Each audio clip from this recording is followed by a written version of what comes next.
Hey everyone, thanks for joining us.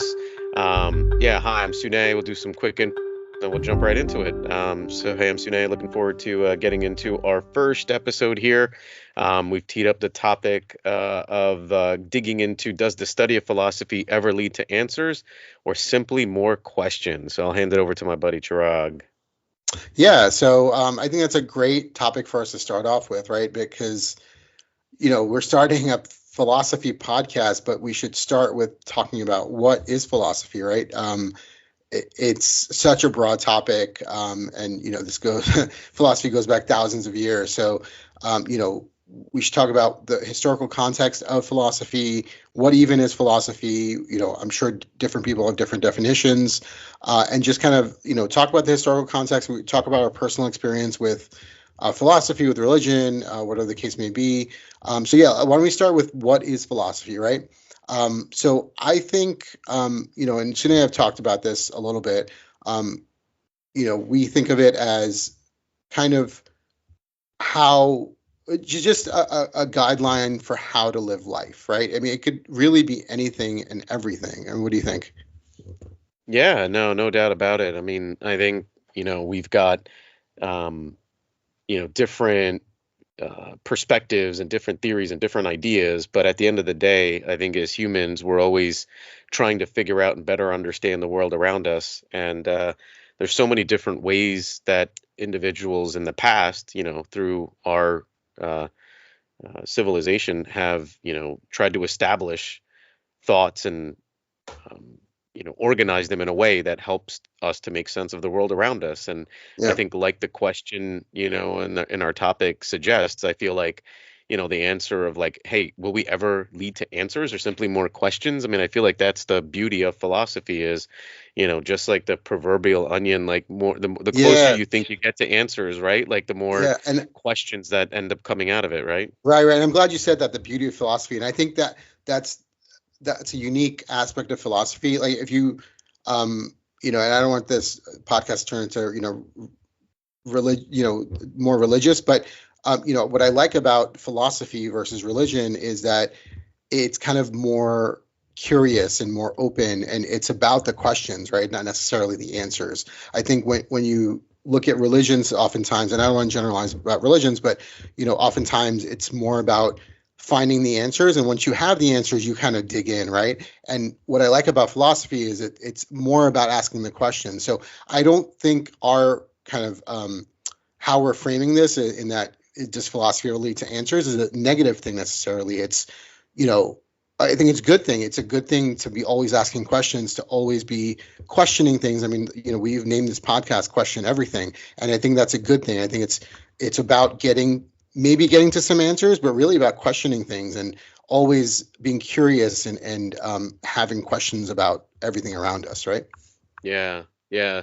I got into an interesting debate with a friend. This actually this weekend, and we were talking about actually the dangers of like taking it too literally, of questioning everything, Yeah. and and it's a double-edged sword. It really is because at some point, right, like you need to assume in order for you to progress a very complicated, complex thought, you have to accept certain uncertainties. So for example, here's what I mean by that, right? Like if we're trying to, find cures to very complicated diseases, we are, let's say, using genetic manipulation. You kind of have to accept that DNA is a double helix, right? Like that Hmm. concept didn't exist, but some scientists studied that. And Sure. if we don't allow and agree on some principles of, DNA being a double helix, we don't progress to the point where we can start, Right. creating medicines Absolutely. through splicing genes. And, my buddy was like, well, how do we know it's a double helix? I'm like, because we just agreed to it, right? Like that's what science is to a Right. certain degree. Generally, people that have expertise in a field say, we're going to agree that this is what we're going to call this and this makes sense. And Right. then Right. teachers No, will review it, right? And then yep. you progress. So I yeah, what do totally you get think? what yeah, I totally get what you're saying. And I think it's that thing where you kind of there's that fallacy of there's this argument usually by religious people is that, well, if you didn't come to that discovery yourself, you kind of have the faith in, you have faith in science, or you have faith in the sciences, which it's a fallacy. I don't think that's true, because that is based on observation and, data, right? And it's not just someone saying something and then you believing it. So yeah, I agree with you. You need to have some kind of baseline, and we all need to have a baseline that we agree on. And, I think science and data is, you know, probably the best we can do, right? I mean, obviously there's personal, subjectiveness, there's personal experience, but we do need to start from that baseline of, hey, you know what, this is real. Let's start with this, and then we need to agree on that. So yeah, I totally Yeah. get what you're saying. Yeah. And look, man, I mean, you and I are not PhDs in philosophy, right? I mean, Yeah. we're trying to figure this world out around us. We'll read books, and we've come to, whatever understanding we have now through just our general knowledge, either through school or reading books that we've read or talking to other peers, right? And I'm sure our level of, understanding philosophy is not as deep as others that spend, many many years in an academic environment studying this. But I also feel like there's some kind of relate that our view of philosophy is going to be very relatable to the, I guess, average Joe, right? Right. Because I think because we haven't spent our many many years in academia. I think the way that we've kind of understood the world, let's say, I mean, I'll admittedly say I've lived most of my life as a capitalist. um, and I think that's part of what even drew me to studying and understanding philosophies is like, is capitalism the right way to live? Like how, and I started asking questions about it because I was brought up that way. I thought that's the right way to live. Everybody around me is a capitalist. Like, yeah, we need resources, we need money to be able to achieve things and get health care and take care of our family and all that stuff. And that's the means with which I thought I should be focusing my efforts and making decisions on how I spend my time in the way that's going to allow me to make the most money. And now as I've gotten here, in my mid 40s, I've started wondering, well, is that really the be all end all, right? And I think Right. that's where I think I've started spending more time in philosophy and reading and trying to get you know a better understanding of the meaning of what I'm doing and why I'm spending my time, and if I'm spending my time in whatever I decide is the right way. Yeah, no, totally agree with you. I think and we've talked about it. We've kind of come to that same place in our lives where, I think you hit kind of middle age and you wonder if you're on the right path, and whether what you've always thought, all your assumptions are correct, or you start questioning it. And I think that's a good thing. I think and that's where we come to, right. This is where we are. Is we start a philosophy podcast and we're kind of talking about life and what it means to live, and you know what we want to do with our lives, right. And what really is important in our life. So, yeah, I completely agree with you. Yeah. I mean, have any of the um texts and historical philosophers and let's call them ancient philosophies, Mhm. have any of them resonated with you? Have you like kind of said, oh yeah, this one makes a lot of sense, or like, or have you just been, I know you've been consuming a lot of info, but just Yeah. curious on kind of where you are and Yeah, what's no, resonating with you. 100%. I think, Stoicism for me has really stood out for me. I discovered Stoicism years ago, just in my reading online. And I think last year, sometime mid last year, I discovered the Daily Stoic and Ryan Holiday, and it really struck a chord with me. Just um, some of the aspects of Stoicism, kind of like the four virtues, and these concepts of memento mori and memento vivere, and amor fati. It's just we'll get into this stuff in more detail in future episodes. But these kind of tenets of, and I don't want to say tenets because that kind of makes it more religious, but like uh, these core principles of Stoicism really struck a chord with me. And I'll kind of go into my history. So I grew up a Hindu, and in a very very devout Hindu family. And as I'd say as a teenager, up and even into my late teens and possibly even early 20s, if I'm remembering correctly, I was pretty religious myself because I kind of grew up in that. And that's just that's what you did, right? Like when you're a kid, you're, what your family is, you just are. Like you don't necessarily question things at a younger age. But I did start questioning things that, as I got older. And the parts of Hinduism that didn't appeal to me necessarily were, the superstitious aspects of it, and kind of like um, the ritual aspects of it. And I think at that point I was too young to really understand, that you can separate out that stuff from the philosophical aspects of religion, right?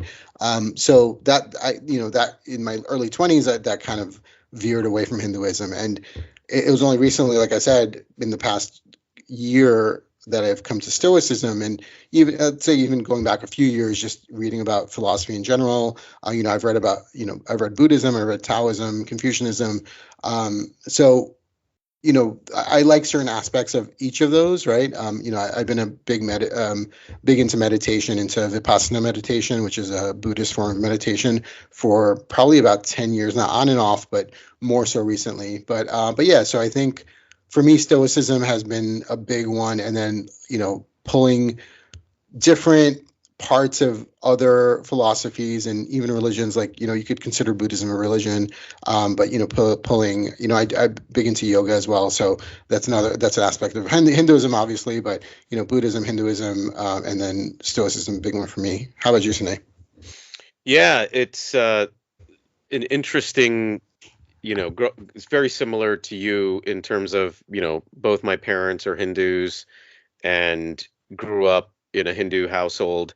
The big difference for me was that my father he had a very interesting take on Hinduism in general, and I think, this is like, probably what started my, like, you know, um, trying to understand the world a little bit better, even at a very early age. Because, my dad would tell me about, the Ramayana and the Bhagavad Gita and all that, and like, my lived with my grandparents, they would read it, and I learned about that at a relatively young age.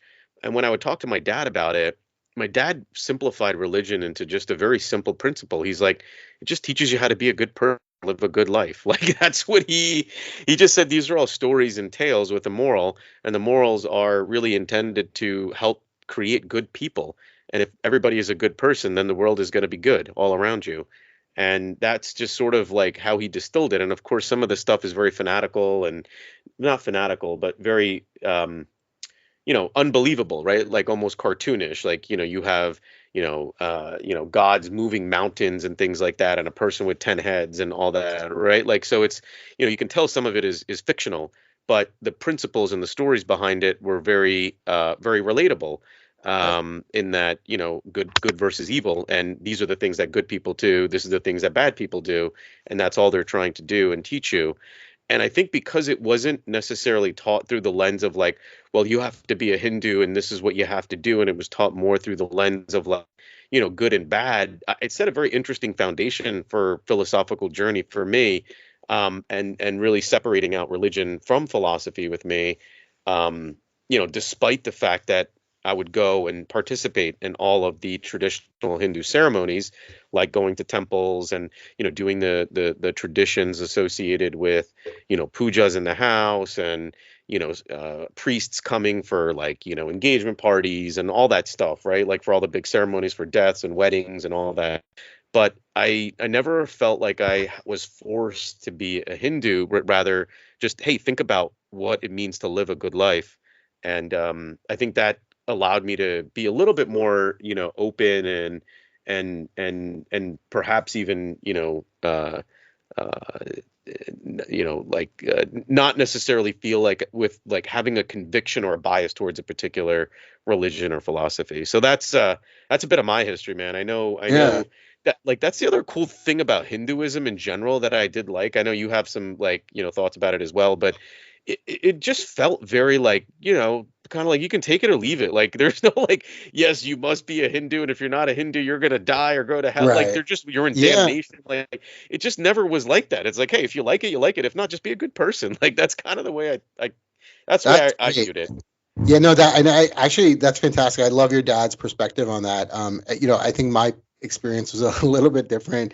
Um, Yeah, no, it's so odd. That's such a different perspective and a different kind of way of teaching it than I was shown, right? Like for me, it was kind of like that. It was kind of like, you know what, you have to follow it, and it is a very kind of, you know, you'll be shunned if you don't believe it. So it's really interesting how different it was Fascinating. between your family and my family. So yeah, no, Wild.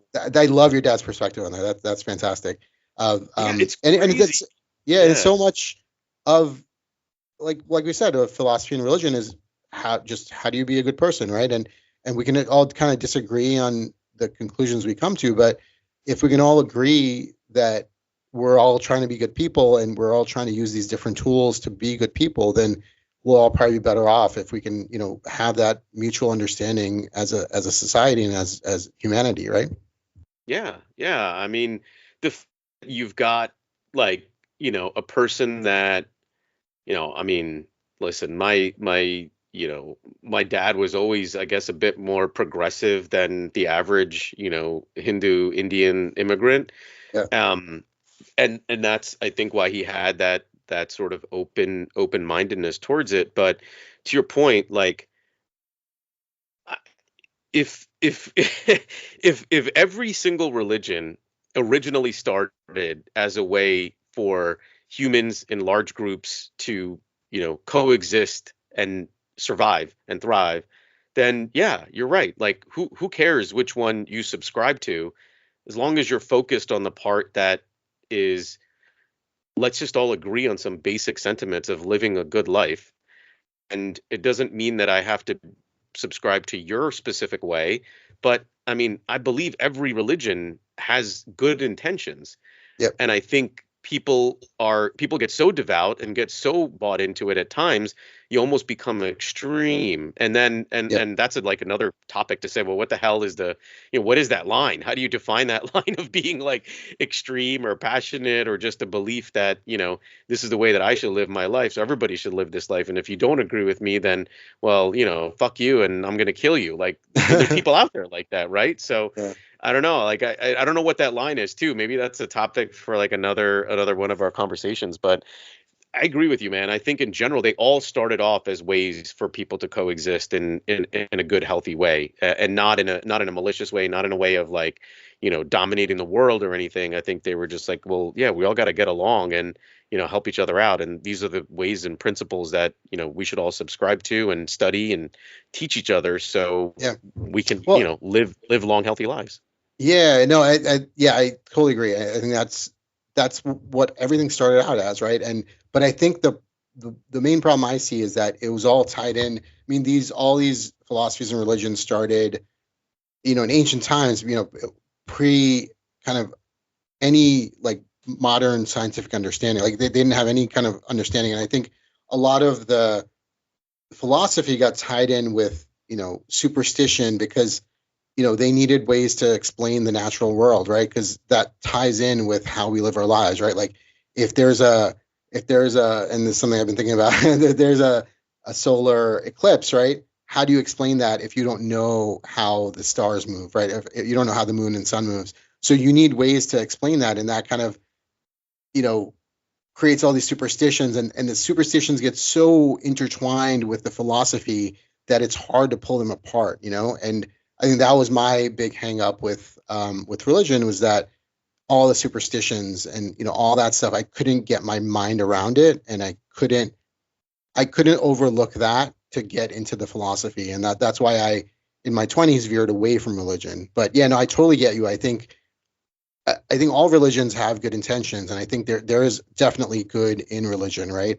But yeah, how do you kind of separate that out um, from the superstition and, all these explanations that they had for the natural world, and even, modern in the modern world, they're still religious people, and that, you talk about a little bit about the extremism, and that's where you get into the fundamentalism, where people have literal beliefs in these ancient books that they shouldn't really have. I mean, if you take the Bible or the Bhagavad Gita or whatever, as basically moral fables, right? I think they're great, right? Because yeah, like you said, it teaches you how to live your life.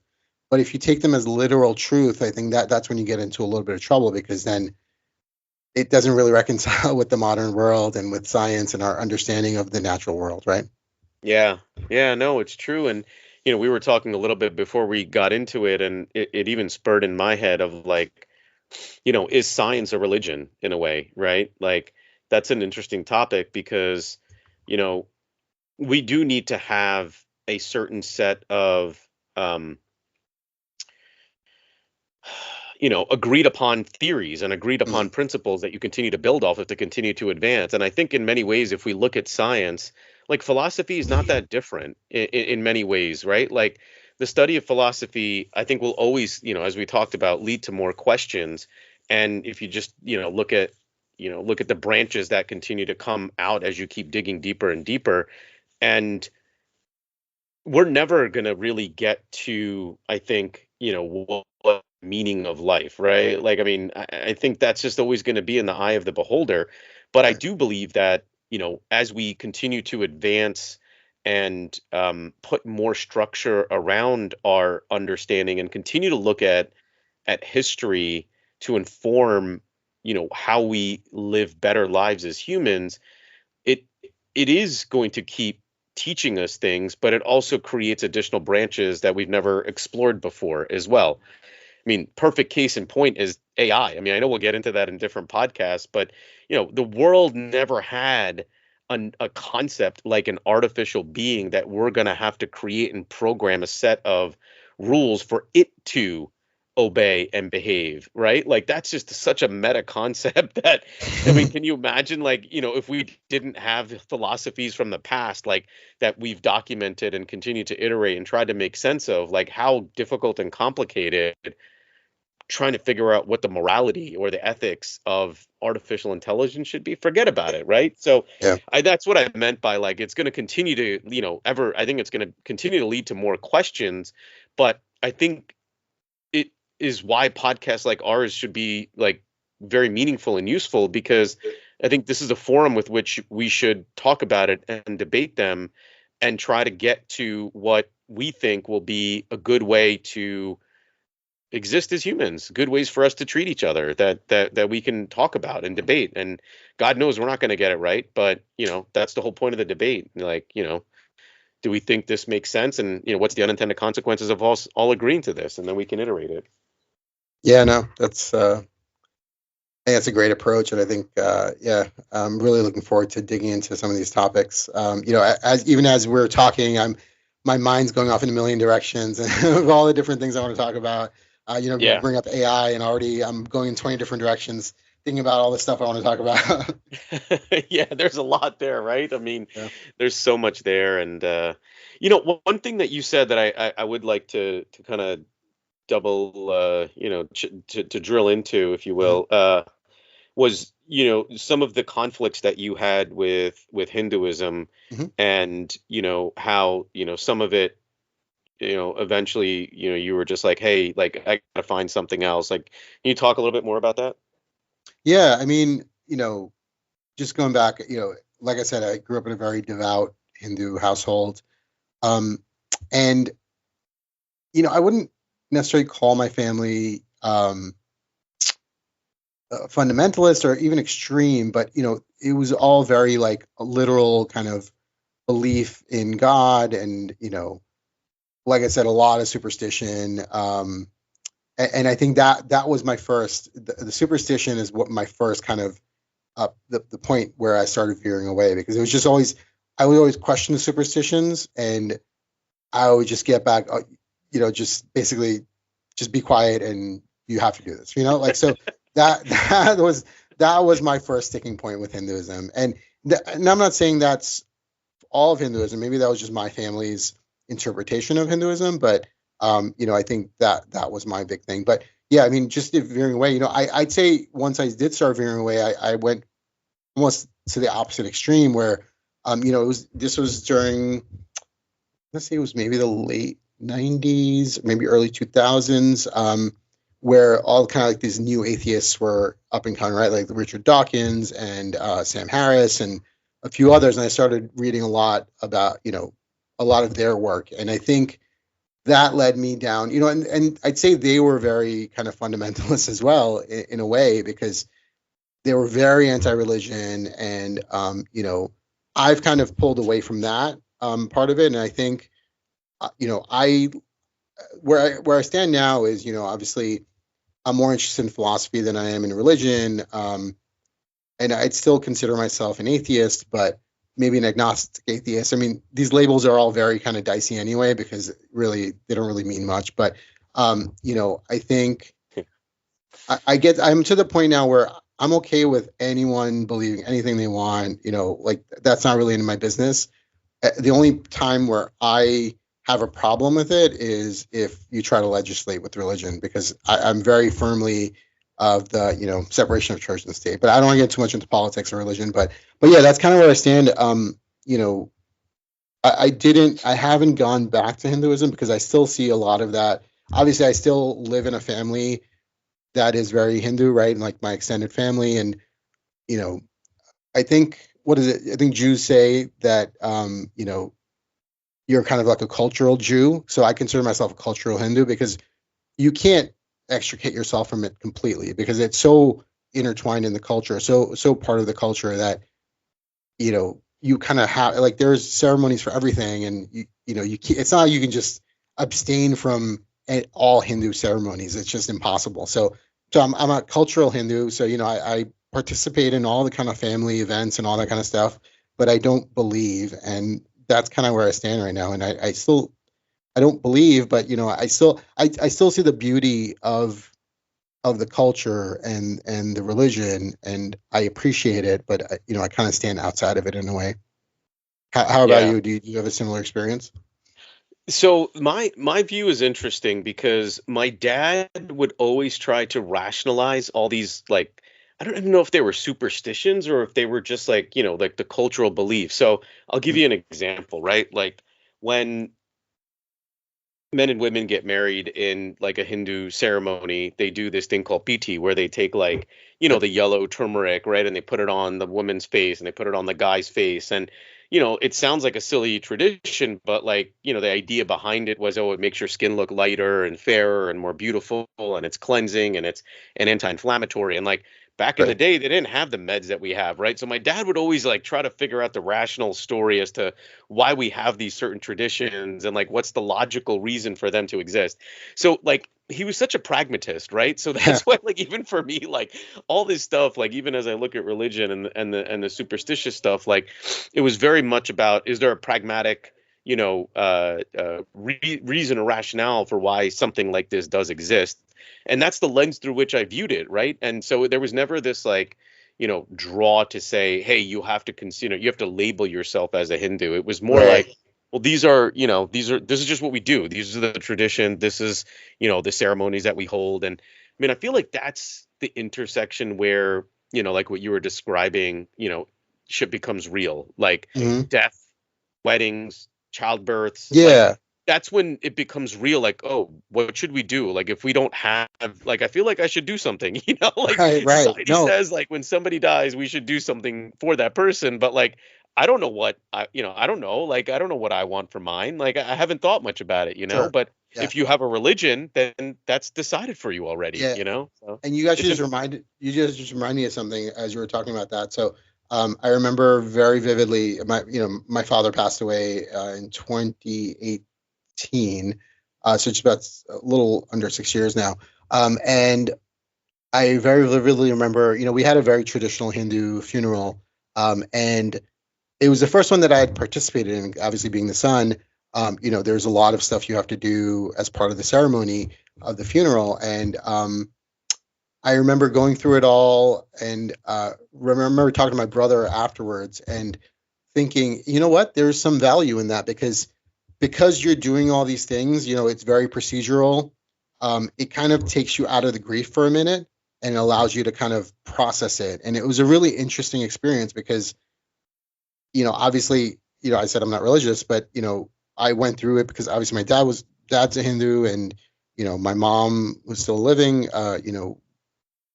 Wanted the Hindu ceremony. All of course, like it's not like I'm not the guy who's gonna be like, hey, I'm an atheist. I'm not gonna do any of this stuff. So right. yeah, Sure. so yeah, I went through with it all, and it was great. And actually, I found it very like therapeutic to go through these kind of rituals and these ceremonies, um, because it takes you out of the grief for a minute, and you still feel the grief. You still process that, but in that time, in that moment, you kind of allow yourself to process it in a way. If does that make sense? It does. Yeah, no, it does. And I mean, look, that, there's a reason that this is the time of life that you go back on, those scriptures, because, like, as humans, as civilization, we've found ways that we can make the grieving, more palatable, more manageable. And that's why I think we do look at religion when life events happen that are impossible to explain, right? Like, we try to make sense of the world around us, and there's like death is one of those topics where it just doesn't make sense. It sucks, and there's so much pain and hurt and you know uh, complexity associated with how you process it, and each individual process it in different ways, that having a tried and true process and approach to handling it just makes the entire grieving process a little easier. I think so. Yeah, I mean, in that way, like, I mean, honestly, like, I think being religious makes going through life, I think, a lot easier. Like, because I it completely doesn't, agree. I actually right? very envious of religious people because it's true. I think if you have that belief and you have kind of that, it gives you purpose. And I'll be honest, I at times I envy it. Yeah, me too. Me too. My wife and I talk, Nicole and I talk about it all the time. Like, if we had religion, some of this stuff would just be a lot easier. Yeah, You wouldn't that's have to true. debate stuff. But and but that's just it, right? Like, I think there's the superstitious part, like what you were saying, that was kind of a line that was too far for you to cross, Mhm. when it came to religion. And then I think there's the pragmatic part, right? Like, I Yep. think you have to balance that. And like, when the pragmatic becomes too complicated, or like doesn't, like, we can't make it rational and practical, um that's when, like, religion looks very attractive. Yeah. And I don't know, maybe that's an interesting place to figure out how you close that gap. And I mean, philosophy certainly does a lot of that, right? Like the Stoics, the doubt, like all of those sort of philosophies have, I think, gives you principles that you can follow to help you deal with grief. But for whatever reason, religion seems to always, like, God, the idea of God just kind of pops into your head, like, just naturally. Even for me, Yeah. like, I mean, when I go to funerals and I think about traumatic events in life, I first thing that comes to my head is God. Like, it just pops there. Like, that's what I think of. Yeah, it's true. I mean, and it's the whole concept, right? It doesn't necessarily have to be like a father figure in the sky kind of thing, but just you think about it puts you in this position where you think about what is out there, right? And what like what's the greater meaning of life, and is there a Yeah. meaning of life? And there's only so much science can explain, right? I mean, there's the Big Bang, there's our universe, but there's something beyond that, right? Like it's probably beyond our understanding, but whether you call it the universe, you call it, nature, whatever you want to call it, but some people call it God. But yeah, I agree. It's like this you're kind of grasping for meaning and you kind of go in that direction. Yeah. No, I agree. And there's I think we all in our life have felt and experienced events that are impossible to explain. I mean, I Hmm. think that goes without saying. That's part of living, where Sure. we've either seen something or felt something or done something, and you're like, I have no idea how any of that happened. And that's when another part where, like, science and pragmatism, I think, become become difficult, because Yeah. I think those events are always going to exist. And I think science is helping us to get closer and closer and closer to those, like, how do we, rationalize and understand, like, things like thermodynamics and water pressure and, like, things like this. Like, yeah, okay, we've built, and intelligent people have established principles that we can build, theories off of, that allow us to put some understanding into those things.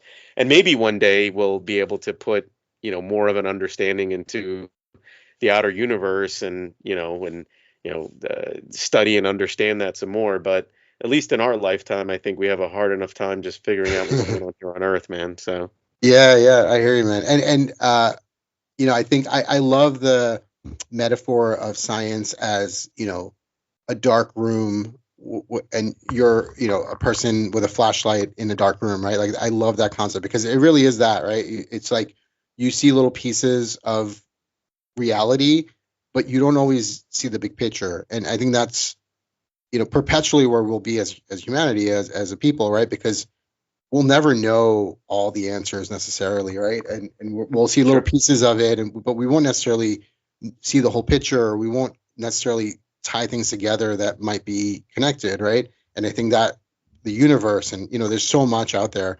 but I think that's our best, way forward, right? And yeah, but I think there is maybe something beyond that, and who knows? Like it's like it's not our place necessarily to say, hey, there's nothing beyond science, right? Like who knows? We don't know. No one knows, right? And Yeah. our brains. I mean, we were what Neil deGrasse Tyson says it, like our brains were designed to like use tools and understand the natural, understand being a human on Earth, but we weren't meant to understand astrophysics and the universe and stars and all this and dark matter, all this stuff, right?